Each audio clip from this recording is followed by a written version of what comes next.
My name's Jenifer Raub, and I'm president of Summit for Stem Cell Foundation. This is Dr. Jeanne, if you don't know who she is. She's known worldwide as a stem cell expert, a pioneer, and to quote someone we all hold near and dear to our hearts, the world's most interesting woman. How many here have Parkinson's or know somebody that does, if you would please? Yeah, there's a few. Good. I'm sorry. Good, thank you. What, are we good? Okay. I'd like to thank Bernie and Melissa for this opportunity to tell our story as becoming advocates. And thank you for attending. Before I start, I want to give you some quick statistics on Parkinson's, because I know this is about advocacy, but I think you should know these few things. Parkinson's was first identified 206 years ago. And over 150 years later after being identified, medication was finally found, carbidopa-levodopa. 1 million U.S. citizens have Parkinson's, 90,000 are diagnosed annually, and by 2030, it's estimated to outpace even Alzheimer's as the #1 neurodegenerative disease. As of 2021, $254 million have been spent by the NIH on Parkinson's research. And according to the Nature Journal projects, 79 billion will be spent by the year 2037. The American Parkinson's Association estimates that the cost for patients as of 2019, that's the closest I could get to now, is $52 billion annually. Crazy, right? So let me tell you about how we became advocates, partners in crime. I've had Parkinson's for over 15 years, and it's tough, let me tell you. It's not a lot of fun. And I have to be honest that neither Jeanne or myself chose to be advocates. It chose us. And speaking for myself, pre-diagnosis, I wasn't even sure what Parkinson's was. And I believe that all roads lead us to where we are today, and I think our life experiences take us, all of it, sum total, to where we are seated here today. And as I tell my story, just remember that this is not uncommon. I was having trouble walking, my hands would shake occasionally, and someone referred me to see a neurologist.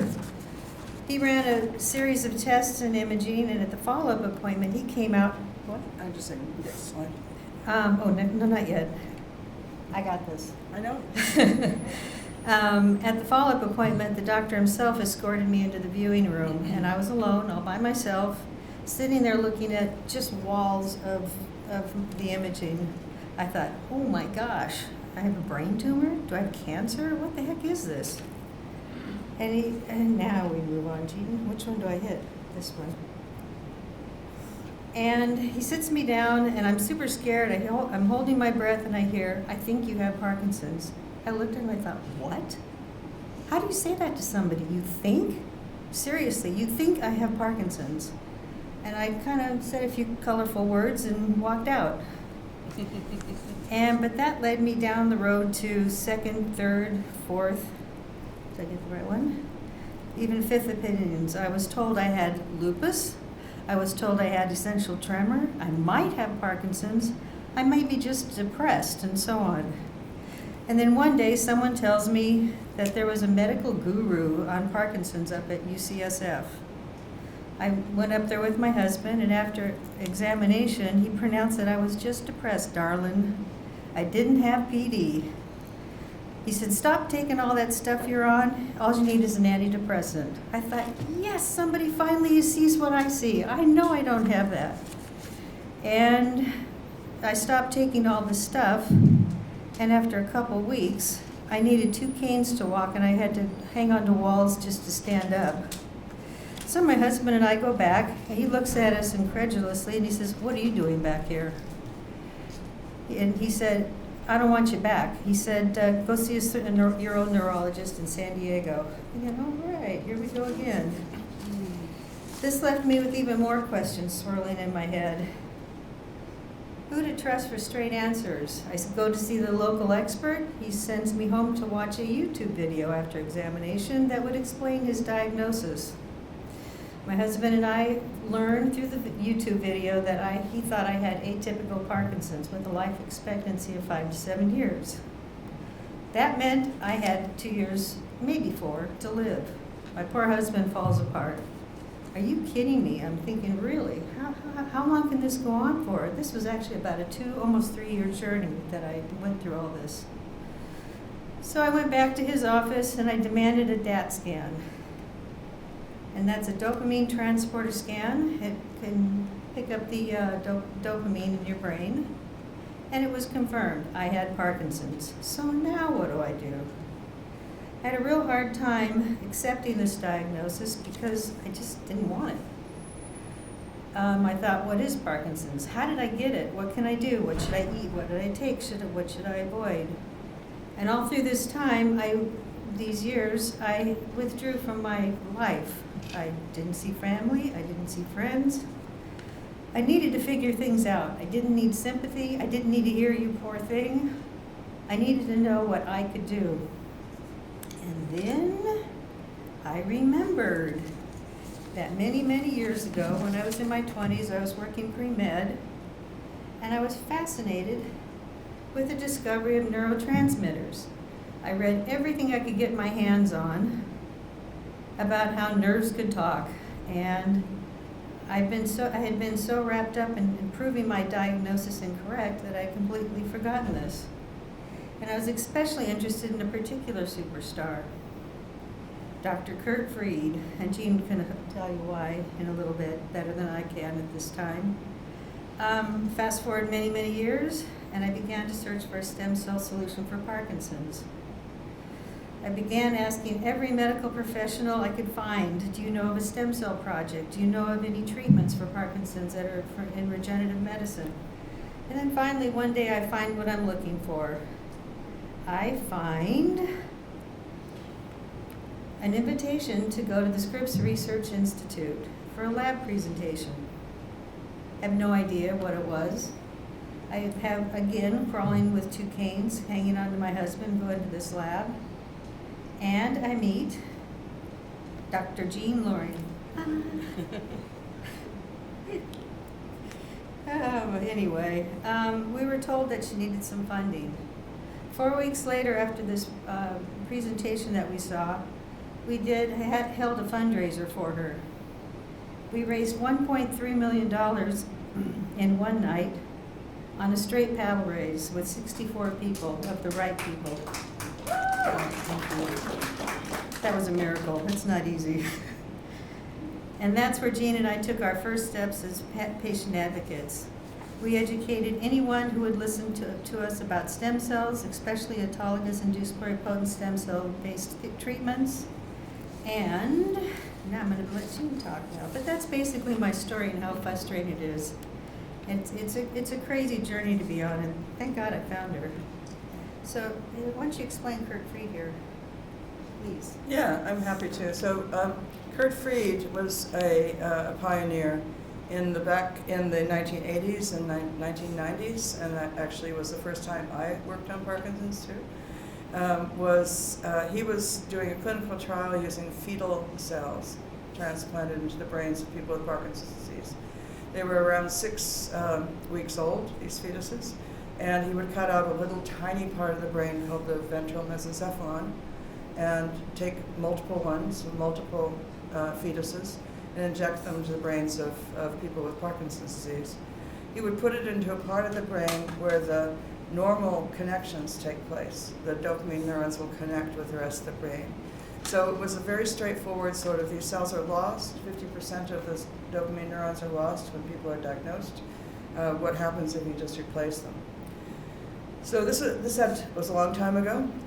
There were mixed results. A lot of people were very disappointed and they quit working on this altogether, but there were a few people who showed the obvious signs of being cured of Parkinson's disease. They were rare, and it was hard to predict who would respond this way and which people would get better.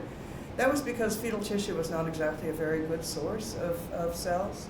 It is for many, many reasons. And so I actually found hope in that. I didn't say that, I didn't think that it was something we should never do again. And so when I had an opportunity, I thought Parkinson's disease was one of the diseases that would be really amenable to stem cell therapy if we could make the neurons that actually work and do exactly what Kurt did, but with iPS cell-derived dopamine neurons, then we should be able to have success on a more regular basis. So that's the program we started with Jenifer's help. Please, go on. And a little help from a lot of friends. Oh yeah, many. Anyway, for the rest of the presentation, I'm just going to take Jeanne on a journey through the years here and different things that we've done, just because I don't know how to do this any faster than that. It covers so many years and so many things that we did. We held lab tours once a month and help people. And I'll tell you, I don't want to go too long. Just talking faster. Okay. I'll tell you, we would watch people drag in there with ashen color on their faces, downturned mouths, and they'd shuffle into the presentation room. And after hearing about this, they had hope for the first time, and they'd leave with color in their cheeks and a hop, skip, and a jump, and almost skipping out of the room. And that was always rewarding. Let's see what else we have here. We did some fundraising, quite a bit. But we always had great support from the community. Dinners and the one is a concert with the 10,000 Maniacs over there that we did paddle raise there. That did quite well. Spoke it before the FDA. We attended every CERM meeting that we could. We held events. That's a 5K down at San Diego Bay. It was a beautiful day. We even were this is for Paula, we were one of the founding members of the original Stem Cells in Space. And that was quite a bit of fun. I still like that project, I follow it. And what else we got here? Concerts, dinners, and what else do I have? And along the way we had a lot of fun. We've developed educational programs. We hold webinars monthly. David Barker's been part of them, Peter Marks. We've got wonderful support. And overall, we raised about $4 million, a little over that, supporting her research. And then it got to the point where the needs of the research became exponentially just climbing. It was crazy, believe it or not. And so to hasten the autologous induced pluripotent stem cell project's journey from bench to bedside, Aspen Neuroscience was founded by Jeanne. And that was about 5 years ago. And to date, yeah, almost on your birthday. And anyway, today Aspen's raised upwards of $240 million, and it's anticipated to start clinical trials at the end of this year, maybe early next year, but I'm hoping sooner. And today, what we're working on our bigger project that I want to talk to Dr. Marsh about after hearing his presentation. We're focused on a Center for Parkinson's Health and Wellness. And that will be all things Parkinson's under one roof, so someone doesn't have to go through what I did, going different places. Who do I believe? Who do I don't believe? Give me the real scoop and I know how to deal with it. We want to blend our resources with research, create programs created by leading experts, helping people with Parkinson's, their families, and caregivers. The center will also provide the tools needed to live the best quality of life possible with Parkinson's. And if you'd like to help us with that, come on up. And in closing, the beginning of my journey was horrible, scary, stressful, difficult, frustrating, and emotional. There was no hope, no future. It was awful. I mean, really awful. I met Jeanne. I found hope, a friend, and an ally. And now we continue as advocates because we know the answer is close for those with Parkinson's. And someday we'll celebrate a victory over Parkinson's. Anyway, I was getting emotional. That's it, all done. And if you have any questions, just let us know. Yeah, I wanted to mention that she's really improved my social life, because I was just sort of stuck in the lab before this, and now she's like I'm going to parties. We do have time for a few questions, so we're going to start right here with Dr. Chan. Dr. Jeanne, I think it'd be helpful to the audience and to myself. There are varying ways that people are trying to treat Parkinson's with cell replacement therapy. Could you highlight them? Yeah. You know, I know Manuel polymer. Yeah. I know the Blue Rock group. Yeah, or Esther. Compare and contrast. Yeah. And I hope they're all successful because you know that will highlight the concept of cell replacement therapy. Yeah. I'm happy to. And what the great thing about this particular field is that some people call this low-hanging fruit, that Parkinson's disease is one of those obvious cell replacement therapies. And there are 3 other groups that are comparable to the one that I started at Aspen. One of them is a company called Blue Rock. It comes out of, the work comes out of Lorenz Studer's lab in New York. And they are they're using an embryonic stem cell line, which they make into dopamine neurons to transplant into brains. They've started their clinical trial. Another clinical trial, which started around the same time, about 3 years ago, is in Japan. It's a group based in Kyoto, one of Shinya Yamanaka's acolytes. A fellow named Jun Takahashi, who has started another stem cell derived dopamine neuron transplant. We're all doing the same thing. When we're going on at a similar pace. In 2017, we all met in Kyoto and shared all our information, which was an amazing experience. Doesn't happen very often. And now that we're all tied up in companies, it won't happen again. So. But we are all on the same track. The difference between Aspen's approach and all the other approaches are that we're using autologous iPS cells.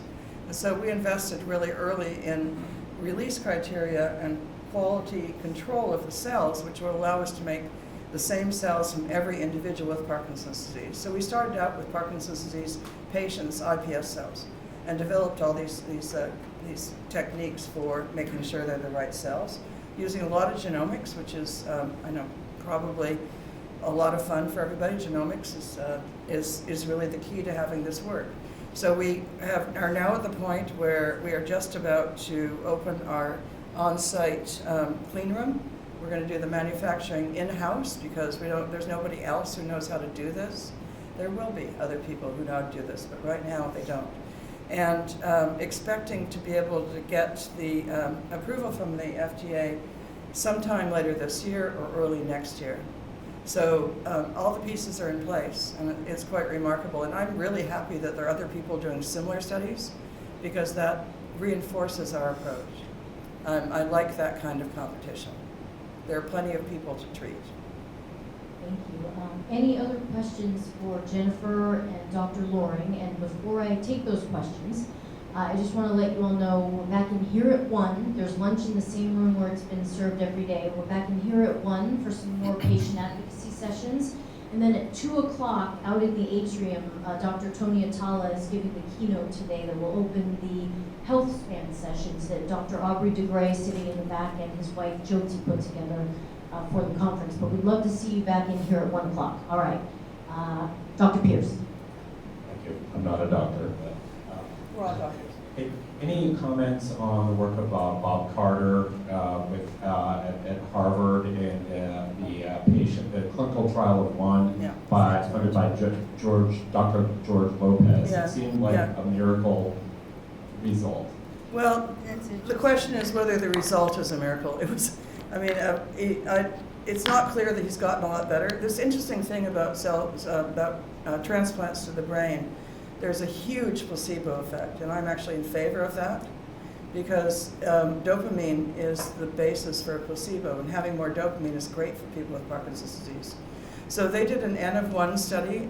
It was paid for by George Lopez. He gave a researcher at McLean Hospital at Harvard $5 million to make iPS cells from him and to develop them into dopamine neurons and transplant them. So they went ahead and did that, and I'm really pleased that they did that because, again, it shows safety.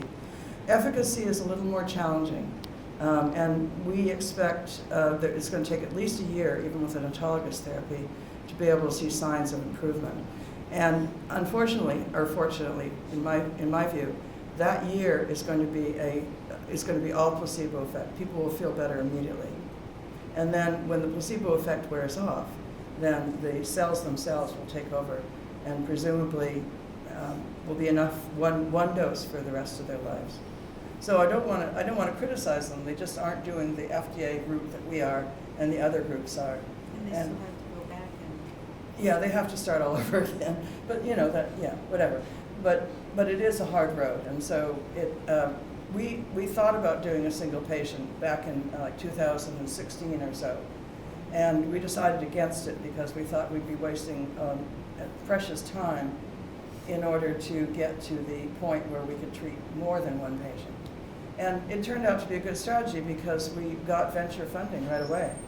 We got $6.5 million, then we got $70 million, then we got $140 million to keep through this program, and that was over a period of 5 years.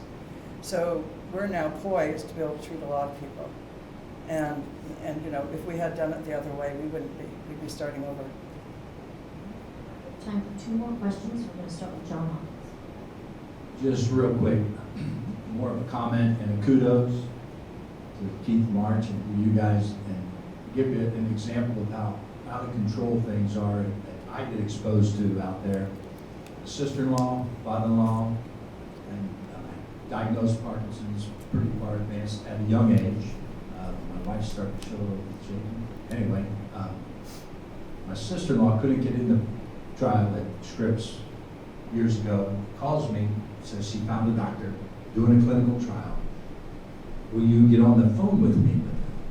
I'm on the phone with this fellow from Orlando. I looked him up, Orlando, Florida. He's lost his medical license. He doesn't, the bottom line was, finally after I questioned him and he claimed to have a clinical trial going at Duke for Parkinson's, he said, well, and I knew he didn't, well, I've applied for the clinical trial at Duke. Oh, okay, well, what are you doing to the patients? Well, I've got, it's top secret, okay? I've got venom from blue scorpions we import from wherever, and it's $100,000 a vial, and not only can I cure Parkinson's, I can cure anything. So kudos for the, Yeah. it's just It's a scary problem. makes isn't me it? mad. Yeah. No, it makes me mad too. Believe me, I get on a soapbox. If you just give me like 30 seconds, I will start ranting about this, about all the fake stem cell clinics out there and the fake I did that. cures. Yeah, she can do that too. We can. Either one of us will rant upon demand. Yeah, no problem. And lots of support in this room for what you said. Thank you. And Katayun Shamani also has a question or comment.